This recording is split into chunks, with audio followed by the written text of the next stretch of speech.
Sa unang tingin, mukhang panalo ang San Miguel Beermen sa naganap na trade nitong nagdaang araw na kung saan nakuha ng SMB sina Jerick Ahanmisi at si Paulo Hernandez kapalit nina Huami Tiongson at ni Chris Miller.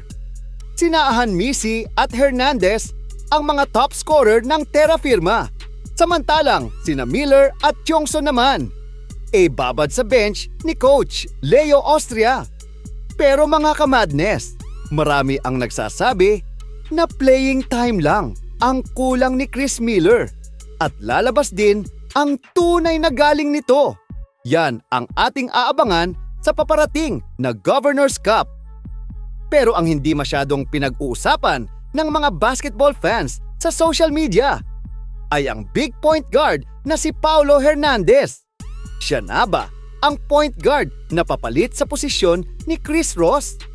Mga kamadness, point guard ang naging problema ng SMB nitong Commissioner's Cup. Kinakain lang ang depensa ni Tiongson.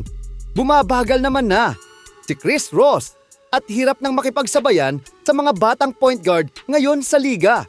Samantalang, consistency naman ang problema sa laro ni Chris Rosales.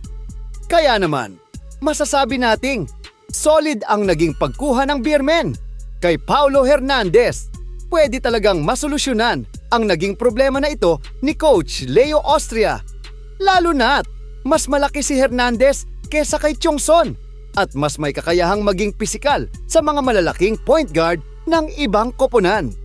Kaya naman sa naganap na trade, posibleng magkaroon ng ibang dimension or bagong offensive flow ang style ng SMB sa darating na Governor's Cup.